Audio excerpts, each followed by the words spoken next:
अस्सलाम वालेकुम students, how are you? My self Mohammad Jahanzeb, your physics teacher. आज के हम लेक्चर में चैप्टर नंबर 10th क्लास का उसका लास्ट टॉपिक है हमारे पास रिपल टैंक। उसके बारे में हम डिस्कस करेंगे। लास्ट लेक्चर में हमने कंस्ट्रक्शन ऑफ रिपल टैंक के बारे में डिस्कस किया था। थोड़ी बात मैं उसके हवाले से रिपीट कर रहा हूँ। रिपल टैंक एक ऐसी डिवाइस है जिसके ज़रिए हम वाटर वेव प्रोड्यूस करते हैं और उन वाटर वेव्स की फिर करैक्टरिस्टिक को स्टडी करते हैं। उन करैक्टरिस्टिक को स्टडी करने के लिए हम रिपल टैंक का इस्तेमाल करते हैं। उसकी कंस्ट्रक्शन आपको सामने स्क्रीन पे नज़र आ रही है। डायग्राम में हमने अपरेटस ऐसे सेट करना है और क्रस्ट और ट्रफ की फॉर्म में वेव्स जनरेट होती हैं। वो वेव्स जो जनरेट हो रही हैं उसका ऊपर लैंप की वजह से नीचे हमें रिफ्लेक्शन नज़र आएगा। वो जो रिफ्लेक्शन हमें नीचे स्क्रीन पे नज़र आता है, उस रिफ्लेक्शन के ज़रिए हम उन वेव्स की करैक्टरिस्टिक को स्टडी करते हैं। वो जो करैक्टरिस्टिक्स हैं वो 3 तरह की हम डिस्कस करेंगे यहाँ पर। उसमें सबसे पहली है reflection of water wave and refraction of water wave, and third one है हमारे पास डाइफ्रैक्शन। इन तीनों को हम डिस्कस करेंगे आज के लेक्चर में। इसके अंदर रिफ्लेक्शन और रिफ्रैक्शन के अंदर बच्चों को काफ़ी इशू पेश आते हैं, एंगल के लिए ख़ासकर। तो यहाँ पर हम एंगल के बारे में भी डिस्कस करेंगे और रिफ्रैक्शन और रिफ्लेक्शन होता कैसे है उस चीज़ को भी डिस्कस करेंगे। हमने रिपल टैंक के ज़रिए वाटर वेव तो प्रोड्यूस कर ली है, लेकिन हम क्या कर रहे हैं, उसका रिफ्लेक्शन कैसे हम शो करवाएंगे। सबसे पहले आप ये देखिएगा, हमारे पास रिपल टैंक के अंदर जो वेव जनरेट होती है वो इस फॉर्म में क्रस्ट और ट्रफ की फॉर्म में वाटर वेव जनरेट हो रही होती है। ऊपर लैंप की वजह से नीचे इनका रिफ्लेक्शन नज़र आता है, डार्क एंड ब्राइट लाइंस, जिसको हम ये कहते हैं क्रस्ट हमें डार्क ब्राइट लाइन से शो किया जाता है, क्रस्ट हम ब्राइट लाइन से शो करते हैं, और जो ट्रफ होता है वो डार्क लाइन से शो किया जाता है। इसके पीछे भी एक रीज़न है। वो रीज़न हमारे पास ये है कि अगर लाइट क्रस्ट पर पड़ती है तो ये क्रस्ट पर पड़ने वाली लाइट कन्वर्ज हो जाती है एक पॉइंट पर। तो जब ये कन्वर्ज हो जाती है तो वो लाइनें हमें ब्राइट नज़र आती हैं, और जब यही रेज लाइट की ट्रफ पर पड़ती हैं तो ये लाइनों को डाइवर्ज कर देता है अपने पाथ से। जब ये लाइनें डाइवर्ज हो जाती हैं तो वहाँ ब्राइटनेस कम हो जाती है, जो कि हमें डार्क लाइनें नज़र आती हैं। अब इन्हीं डार्क और ब्राइट लाइनों के ज़रिए हम इसकी करैक्टरिस्टिक को स्टडी करने जा रहे हैं। देखिएगा, रिफ्लेक्शन, सबसे पहले हम इसकी डेफिनेशन के बारे में बात करते हैं। रिफ्लेक्शन है हमारे पास रिफ्लेक्ट हो जाना, वापस आ जाना। जब वेव एक मीडियम से दूसरे मीडियम पर जाकर फॉल करती हैं किसी भी एंगल पर, ये लाजमी बात है, ये कंडीशन है उसमें कोई ना कोई एंगल के साथ फॉल करे। किसी भी एंगल के साथ जब वेव एक मीडियम से दूसरे पर जाकर फॉल करेगी तो वो क्या होगा, वो पहले मीडियम में वापस आ जाती हैं। इस चीज़ को हम रिफ्लेक्शन ऑफ वेव कहते हैं। अब देखिएगा, इसमें ये वाटर वेव है हमारे पास, ये वेव्स स्ट्रेट जा रही हैं, हम इनकी डायरेक्शन लेट कर रहे हैं, वो डायरेक्शन इस तरफ को है, डायरेक्शन ऑफ ट्रैवल ये स्ट्रेट है हमारे पास। ये बैरियर लगा हुआ है रेड कलर का। अब जैसे ही वेव इस मीडियम के अंदर है, इस मीडियम से वो स्ट्रेट जाके टकरा रही हैं, वो टकराने के बाद यहाँ से बेंड हो जाती हैं। जब ये वेव बेंड होंगी ये डाउनवर्ड आ जाएगी। ये जो वेव्स हैं इनको हम कहेंगे ये इंसिडेंट वेव्स हैं, ये इंसिडेंट हैं जो जाके टकरा रही हैं, और यहाँ से ये वेव टकराने के बाद क्या हो जाएंगी, रिफ्लेक्ट डाउनवर्ड डायरेक्शन में। ये जो ब्लू वाली लाइंस आपको नज़र आ रही हैं ये रिफ्लेक्ट हुई वेव्स हैं, इनको हम नाम देंगे, ये है हमारे पास रिफ्लेक्टेड वेव्स। अब हमने इसमें एंगल चेक करना है। एंगल हम हमेशा जब भी एंगल लेट करेंगे वो एंगल हमारे पास नॉर्मल से ड्रा किया जाता है। इंसिडेंट रेज का नॉर्मल के साथ जो एंगल है वो एंगल ऑफ इंसिडेंट कहलाता है, और जो रिफ्लेक्शन कहलाएगा। अब यहाँ पर हम सबसे पहला काम क्या है, हमने नॉर्मल ड्रा करना है, और नॉर्मल हम कहते हैं परपेंडिकुलर को। ये लाइन जो हमने ड्रा की है ना ये नॉर्मल है, और ये नॉर्मल ये किसके परपेंडिकुलर ड्रा करना है, इस बैरियर के। इस बैरियर पर ये लाइन हमारे पास क्या आ रही है, 90 डिग्री पर नॉर्मल है। अभी मैंने आपको स्टार्ट में ये बात बताई है इससे पहले कि हमारे पास जो एंगल ऑफ इंसिडेंट है वो कैसे आपने लेट करना है। एंगल ऑफ इंसिडेंट हमारे पास आएगा जो इंसिडेंट रेज आ रही हैं ये स्ट्रेट आ रही हैं, टकराने के बाद बेंड हो गई, इस तरफ को रिफ्लेक्ट हो गई हैं, स्ट्रेट आ रही थी नीचे की तरफ मुड़ गई हैं, ये रिफ्लेक्शन है हमारे पास। अब ये जो एंगल हमारे पास बन रहा है ये वाला, इसको एंगल ऑफ इंसिडेंट कहेंगे, सॉरी ये नहीं ये वाला, हमारे पास एंगल ऑफ इंसिडेंट जो नॉर्मल लाइन और डायरेक्शन ऑफ ट्रेवल ये वाला, ये हमारे पास एंगल ऑफ इंसिडेंट कहलाएगा। और ये वाला एंगल जो नॉर्मल और रिफ्लेक्टेड रेज के दरमियान है ये एंगल ऑफ रिफ्लेक्शन कहलाता है। अब इसमें लॉ ऑफ रिफ्लेक्शन फॉलो होता है, वो लॉ का एक पॉइंट हमारे पास ये है कि angle of incidence equal to angle of reflection, ये लाजमी बात होगी, यानी कि जितने एंगल पर वेव आके टकरा रही हैं उतने ही एंगल पर वो रिफ्लेक्ट होंगी, ये लॉ ऑफ रिफ्लेक्शन कहलाता है। मीन्स हम ये कह सकते हैं एंगल ऑफ इंसिडेंट इक्वल होगा एंगल ऑफ रिफ्लेक्शन के। ये बात यहाँ तक हमारे पास रिफ्लेक्शन वाला टॉपिक कंप्लीट हो जाता है। नेक्स्ट हम बात करते हैं इसी के आगे कैरेक्टरिस्टिक रिफ्रैक्शन। रिफ्रैक्शन को डिस्कस करने से पहले ना हमें स्पीड और वेवलेंथ का रिलेशन पता होना चाहिए, क्या है आपस में और क्या वेरिएशन आ रही होती है इसके अंदर, उस चीज़ के बारे में हम यहाँ पर डिस्कस करेंगे पहले। अब देखिएगा आप, ये हमने एक रिपल टैंक की स्क्रीन ड्रॉ कर ली है। अब इस रिपल टैंक के अंदर एक पोर्शन हमने हाफ कर दिया इसको, एक पोर्शन डीप है और एक पोर्शन शैलो है। अब डीप मतलब इसकी डेप्थ ज़्यादा है, हमने ये बात डिस्कस करनी है डेप्थ के हिसाब से वेरिएशन कैसे आती है, यानी कि स्पीड या वेवलेंथ में क्या वेरिएशन आती है डेप्थ कम या ज़्यादा होने से। हमारे पास शैलो का मतलब है इसकी डेप्थ कम है, डीप का मतलब है इसकी डेप्थ ज़्यादा है। मीन्स हम ये कहेंगे यहाँ पर कि हमने रिपल टैंक के आधे पोर्शन की डेप्थ ज़्यादा कर दी है, आधे पोर्शन की डेप्थ कोई चीज़ उसके अंदर प्लेस करने की वजह से उसकी डेप्थ कम कर दी है। जब हम उसको कम कर देंगे तो स्पीड पर इफ़ेक्ट होगा। वो क्या इफ़ेक्ट होगा, हमारे पास जो डीप मीडियम है वहाँ पर ये रेड वाली आपको लाइन नज़र आ रही है, ये वेव्स को शो कर रही है। अब आप देखिएगा इन वेव्स के दरमियान जो डिस्टेंस है इसको हम क्या नाम देंगे, ये वेवलेंथ है लैम्डा। जहाँ पर मीडियम डीप होगा वहाँ बड़ी बड़ी वेव्स पैदा होती हैं, वहाँ वेवलेंथ बढ़ जाती है, और जहाँ पर मीडियम शैलो है वहाँ पर इसकी आप वेवलेंथ चेक करें, ये हमारे पास कम हो रही है। जहाँ पर शैलो मीडियम होता है वहाँ पर वेवलेंथ यानी कि छोटी वेव्स पैदा होती हैं। आप इस चीज़ को ऐसे नोट कर सकते हैं, आप समंदर की डेप्थ देखते हैं बहुत ज़्यादा होती है, उसकी गहराई ज़्यादा होती है, वहाँ पर बड़ी बड़ी वेव्स पैदा होती हैं, बड़ी बड़ी वेवलेंथ की वेव्स होती हैं। तो यही चीज़ें डीप मीडियम के अंदर वेवलेंथ बढ़ जाती है। आप फार्मूला हम पढ़ते हैं वेव इक्वेशन, हमने वेव इक्वेशन पढ़ी है v equals to F lambda. इससे पहले ना हम स्पीड और वेवलेंथ का आपस में रिलेशन देखें तो हमारे पास v डायरेक्टली प्रोपोर्शनल है वेवलेंथ के लैम्डा के, यानी कि हम यहाँ पर ये कहेंगे speed directly proportional to wavelength है, यानी कि हम यहाँ पर ये कहेंगे इन दोनों का डायरेक्ट रिलेशन है।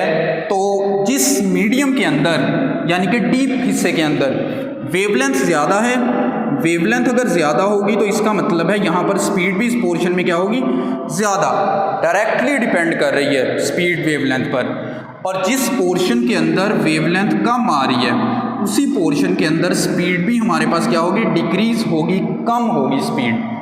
अपना बच्चों के माइंड में ये भी क्वेश्चन आ जाता है बाज़ कि ऐसा क्यों होता है, इसके पीछे क्या लॉजिक है, क्या रीज़न है कि शैलो हिस्से में स्पीड कम या डिक्रीज़ क्यों हो रही है, डीप हिस्से में स्पीड ज़्यादा क्यों है। आप इस चीज़ को देख सकते हैं, जिस हिस्से की डेप्थ कम है जब वेव जनरेट होंगी वो वेव क्रस्ट से नीचे ट्रफ पे जाएंगी। जब वो ट्रफ बनता है तो वो ट्रफ क्या होता है, नीचे जाके डेप्थ के साथ टकरा जाता है, बॉटम से टकराती है वो वेव। जो शैलो हिस्सा है उसकी डेप्थ क्या है, कम है। वो जो वेव हमारे पास जनरेट हो रही है वो वेव नीचे बॉटम पे जाके टकराएगी, टकराने की वजह से उसकी स्पीड क्या हो जाती है, डिक्रीज, एनर्जी लॉस हो रहा है वहाँ पर। और अगर उसकी डेप्थ ज़्यादा है हमारे पास तो डेप्थ ज़्यादा होने की वजह से वो जो ऐसा पॉसिबल होता है कि डेप्थ बहुत ज़्यादा है, जैसे समंदर की वेव्स की हम बात कर रहे थे, तो वो तो बॉटम तक नहीं जाती वेव्स, तो वो अपर हिस्से में ही ट्रफ बन जाता है जिसकी वजह से उसकी स्पीड ज़्यादा रहती है। तो इसका रिलेशन हम इसी बात से देखते हैं, जहाँ पर वेवलेंथ कम हुई है, वेवलेंथ डिक्रीज़ है, वहाँ स्पीड भी डिक्रीज़ है। इस फॉर्मूले से हम डायरेक्टली प्रोपोर्शनल कह रहे हैं। हम प्रोपोर्शनलिटी जब भी ख़त्म करते हैं उसके लिए एक कांस्टेंट आता है साथ। आपने ये वेव इक्वेशन ड्राइव की हुई है v equals to F lambda. अगर इनका डायरेक्ट रिलेशन था तो f हमारे पास यहाँ क्या चीज़ आ रही है, ये कांस्टेंट बनेगा हमारे पास। इस चीज़ को हम ऐसे भी समझ सकते हैं। अब स्पीड और वेवलेंथ दोनों चीज़ें वेरी कर रही है, चेंज आ रहा है दोनों के अंदर, लेकिन डायरेक्ट रिलेशन है। आप इस चीज़ को नोट करें, फ्रीक्वेंसी क्या रहेगी, कांस्टेंट। आप इस फॉर्मूले से याद रखना चाहें फिर भी याद रख सकते हैं, अदरवाइज आप ऐसे कह सकते हैं डेप्थ कम हो ज़्यादा हो, वेवलेंथ हमारे पास क्या, वेवलेंथ चेंज होगी और स्पीड भी चेंज होगी, लेकिन फ्रीक्वेंसी हमारे पास क्या रहेगी इसके अंदर, कांस्टेंट। इसके साथ आप ये भी कह सकते हैं हमने यहाँ पर डीप हिस्सा बनाया था, यहाँ शैलो बनाया था। जो ऊपर वाइब्रेटर लगा हुआ है, आपकी बुक के अंदर थ्योरी में ये बात बताई गई है कि ये फ्रीक्वेंसी ऑफ वाइब्रेटर है जो कांस्टेंट रहेगी। अच्छा, ये हमारे पास रिलेशन था स्पीड और वेवलेंथ के दरमियान। इस रिलेशन को हमने डिस्कस इसलिए किया है पहले क्योंकि हम रिफ्रैक्शन के बारे में बात करेंगे। यहाँ पर जब रिफ्रैक्शन के बारे में हमने बात करनी है ना, तो उसके लिए हमें सबसे पहले ये कॉन्सेप्ट होना चाहिए था कि मीडियम के हिसाब से स्पीड और वेवलेंथ कैसे चेंज हो रही है। अब सबसे पहले रिफ्रैक्शन की डिफ़ाइन मैं बता रहा हूँ आप लोग को, वो बुक में राइट भी की हुई है आपके ब्लू बॉक्स के अंदर। क्या है रिफ्रैक्शन की डिफ़ाइन हमारे पास, जब वेव एक मीडियम से दूसरे मीडियम के अंदर इंटर होती है, यानी कि एक मीडियम से दूसरे में वो वेव इंटर हो जाए। इंसिडेंट वेव जा रही हैं, वो दूसरे मीडियम में इंटर हो गई हैं, उनको हम कह देंगे रिफ्रैक्टेड वेव्स हैं। वो एक मीडियम से दूसरे में इंटर होगी तो अपने पाथ से बेंड हो जाती है। अब उसकी बेंडिंग दो तरह से होगी, वो मीडियम पे डिपेंड कर रही है। वो बेंडिंग टुवर्ड दी नॉर्मल भी हो सकती है, वो बेंडिंग अवे फ्रॉम नॉर्मल भी हो सकती है। वो कंडीशन हम यहाँ पर डिस्कस कर रहे हैं, ये दोनों डायग्राम्स के अंदर यही बात डिस्कस करेंगे। अब आप इस चीज़ को देखिएगा, हमारे पास ये दो मीडियम है अलग अलग, ये बैरियर हमने लगा दिया। ये वेव हम ये कह रहे हैं ये डीप मीडियम है और ये हमारे पास शैलो वाटर है। मींस इसमें डीप वाटर है, इसके अंदर शैलो वाटर है। अब इस बात को हम कहते तो यही है, मीडियम तो एक ही है दोनों में वाटर, लेकिन हम मीडियम चेंज का टर्म इसलिए यूज़ कर रहे होते हैं, एक में डीप हिस्से में वाटर की मिकदार ज़्यादा है, शैलो हिस्से के अंदर वाटर की मिकदार कम है, इसलिए ये मीडियम और ये मीडियम दोनों चेंज है डेप्थ के लिहाज से हम कह रहे हैं। अब डीप से ये वेव स्ट्रेट जा रही हैं, स्ट्रेट जा रही हैं, जब तक इनका मीडियम नहीं चेंज होगा ये अपना पाथ कंटिन्यू रखेगी, अपनी डायरेक्शन कंटिन्यू रखेंगी। अब जैसे ही इनका मीडियम चेंज हो गया, मीडियम के चेंज होने की वजह से इनके डायरेक्शन ऑफ ट्रैवल चेंज हो जाएगी। कैसे चेंज होगी, ये वेव स्ट्रेट जा रही हैं, ये सीधी जा रही हैं। जैसे ही ये रेड लाइन से यानी कि ये बैरियर से नीचे आई हैं, इनकी डायरेक्शन ऑफ ट्रैवल चेंज हो गई है। स्ट्रेट जा रही थी ऐसे हो गई है, स्ट्रेट इधर को, यानी कि ये बेंडिंग हो गई है। इसकी बेंडिंग किस तरफ को हुई है, इस बात को हम यहाँ पर डिस्कस कर रहे हैं। हमने जब भी एंगल लेट करना होता है, हम एंगल हमेशा नॉर्मल सेलेक्ट करते हैं, नॉर्मल से सिलेक्ट कर रहे होते हैं एंगल। हम क्या करेंगे, इस बैरियर पर नॉर्मल लाइन ड्रॉ करेंगे सबसे पहले। अब ये जो नॉर्मल लाइन हमने ड्रॉ की है ना, इस नॉर्मल लाइन में आप पहले डायरेक्शन ऑफ ट्रैवल देखें। वेव्स किधर जा रही थी हमारे पास, स्ट्रेट, इस तरफ को जा रही थी, स्ट्रेट। ये स्ट्रेट जा रही थी इधर, स्ट्रेट जाते हुए इस तरफ को बेंडिंग हुई है, यानी कि उनकी डायरेक्शन ऑफ ट्रैवल क्या बन गई है, ये बन गई है। स्ट्रेट जा रही थी, डायरेक्शन ऑफ ट्रैवल इधर हो गई। जब इधर हुई है तो आप इस चीज़ की बेंडिंग देखें। अब हम पहले एंगल देखते हैं। एंगल हमने नॉर्मल, ये नॉर्मल और इंसिडेंट के दरमियान ये एंगल ऑफ इंसिडेंट है, ये नॉर्मल और ये रिफ्रैक्टेड रेज के दरमियान ये एंगल ऑफ रिफ्रैक्शन होगा। अब एंगल ऑफ रिफ्रैक्शन और एंगल ऑफ इंसिडेंट कभी इक्वल नहीं होते। ये एंगल ऑफ रिफ्रैक्शन या तो इंक्रीज होता है या फिर डिक्रीज होता है। सबसे पहले आप ये देखें, ये वेव्स स्ट्रेट जा रही थी, ये इधर को आ गई हैं। आप इसकी ओरिजिनल डायरेक्शन देखें, अगर मैं यहाँ पर ड्रॉ करना चाहूँ, ये थी ओरिजिनल डायरेक्शन, इधर जाना चाहिए था इनको, लेकिन ये नीचे की तरफ आ गई हैं। अब अगर ये नीचे की तरफ आई हैं, आप क्या कहेंगे इसमें, ये जो वेव्स हैं ये किस तरफ को बेंड हुई हैं, टुवर्ड्स दी नॉर्मल, नॉर्मल की तरफ आ गई हैं। ओरिजिनल डायरेक्शन ये थी, इधर को आ गई हैं, सीधा जाना था, इधर को नीचे को आई हैं। तो जब नीचे को आई हैं तो इसका मतलब इनकी डायरेक्शन ऑफ ट्रैवल क्या होगी, चेंज। और किस तरह चेंज हुई है, टुवर्ड्स दी नॉर्मल आ गई हैं ये वेव्स। जब टुवर्ड्स दी नॉर्मल आती हैं तो इसमें एंगल ऑफ रिफ्रैक्शन डिक्रीज होता है। एंगल ऑफ रिफ्रैक्शन डिक्रीज होगा, मींस आप ये कहेंगे angle of incidence greater then होगा एंगल ऑफ रिफ्रैक्शन से, या आप ऐसे भी कह सकते हैं angle of refraction less than angle of incident. अब यहाँ पर एक बात ये नोट कीजिएगा, अगर वेव डीप से शैलो मीडियम में जाती हैं, डीप से शैलो में जा रही हैं, जब भी डीप से शैलो में जाएंगी बेंडिंग किस तरफ को होगी, bends towards the normal, bend towards the normal, हमेशा लाजमी बात है वो नॉर्मल की तरफ बेंड होगी, उनकी बेंडिंग इस तरफ को होगी।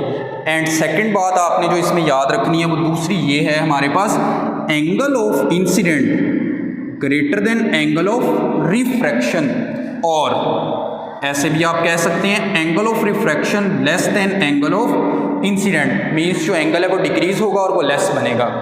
ये थी हमारे पास डीप से शैलो।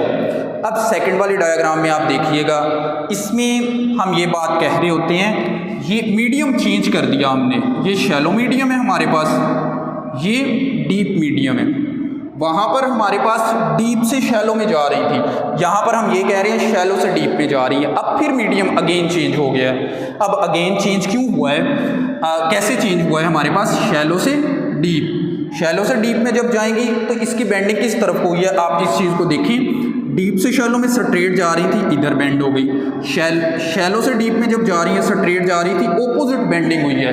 मीडियम चेंज हुआ, सारा काम रिवर्स हो जाएगा, सारा काम उलट हो जाएगा। उलट कैसे होगा, इसमें बेंडिंग ऐसे थी, इसमें हमारे पास बेंडिंग इस तरफ को हो गई है, स्ट्रेट जा रही थी उधर को।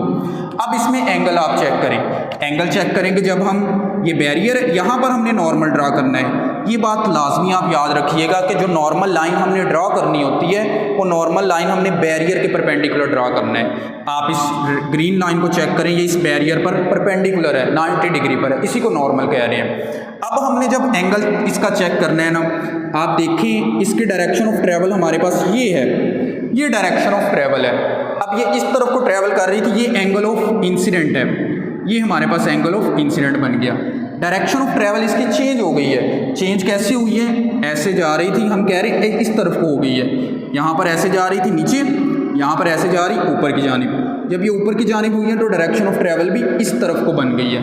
जब इस तरफ को बनी है, आप एंगल चेक करें, यहाँ पर ये जो एंगल बन रहा है ये एंगल ऑफ रिफ्रैक्शन है। अब यहाँ हमें साफ नज़र आ रहा है इस डायग्राम के अंदर एंगल ऑफ रिफ्रैक्शन क्या हो रहा है, इंक्रीज हो रहा है। इस कंडीशन में डिक्रीज हो रहा था, शैलो से डीप वाली कंडीशन के अंदर एंगल ऑफ रिफ्रैक्शन इंक्रीज होगा। वजह क्या है, क्यों इंक्रीज हो रहा है, वजह ये है अगर वेव शैलो से डीप में इंटर होगी तो उसकी बेंडिंग किस तरफ को होती है, bends away from normal, bends away from normal, normal से दूर बेंड होगी। ये वेव नॉर्मल से दूर बेंड होगी। अब नॉर्मल से दूर बेंड कैसे हो रही है, स्ट्रेट जा रही थी इस तरफ को। आप देखें, अब मैं इसकी डायरेक्शन, ओरिजिनल डायरेक्शन अगर ड्रा करना चाहूँ, ये ओरिजिनल डायरेक्शन है, इसने इधर को आना था, ये इधर नहीं हुई, नॉर्मल की तरफ नहीं, नॉर्मल से दूर जा रही है, ये दूर जा रही है। तो जब ये नॉर्मल से दूर जा रही हैं तो इस चीज़ को हम ये बात कह रहे हैं कि वो एंगल हमारे पास इंक्रीज हो जाता है, अवे फ्रॉम नॉर्मल जा रही है। ये बहुत इंपॉर्टेंट बातें हैं दोनों, ये आप याद रखिएगा इसके अंदर, शैलो से डीप में bend away from normal. And second जो बात आप याद रखेंगे वो ये याद रखनी है, angle of incident less than होगा एंगल ऑफ रिफ्रैक्शन से, या आप ऐसे भी लिख सकते हैं इस चीज़ को, angle of refraction greater than होगा एंगल ऑफ इंसिडेंट से। अब ये दोनों कंडीशन हमारे पास उलट हो गई हैं, इसमें एंगल ऑफ रिफ्रैक्शन हमारे पास डिक्रीज हो रहा था, उसमें एंगल ऑफ रिफ्रैक्शन हमारे पास इंक्रीज हो रहा है। अब यहाँ तक हमने ये बात डिस्कस कर ली है कि रिफ्रैक्शन हो रहा है। अब बच्चों के माइंड में एक ये भी बात आ जाती है, मीडियम के चेंज होने से या डीप से शैलो और शैलो से डीप आने में बेंडिंग हो रही है, हमने ये बात तो डिस्कस कर ली है, लेकिन बेंडिंग होने की रीज़न क्या है, क्या लॉजिक है, बेंडिंग क्यों हो रही है। लॉजिक इसके पीछे ये आ जाता है हमारे पास, जैसे ही वेव्स वहाँ हम ये कहते हैं डीप से शैलो में या शैलो से डीप में जाती हैं, हमने यहाँ डिस्कस किया था, उनकी स्पीड भी चेंज होती है और वेवलेंथ भी चेंज होती है। जब स्पीड चेंज होती है उसकी वजह से हम ये बात कह रहे होते हैं कि वो बेंड होती है। अब आप इस चीज़ को देखिएगा, डीप से शैलो में आते हुए वेव की स्पीड क्या होगी? डीप से शैलो में आते हुए वेव की स्पीड डिक्रीज़ होगी। स्पीड डिक्रीज़ होने की वजह से वो टुवर्ड द नॉर्मल बेंड हुई है, पाथ चेंज हो गया।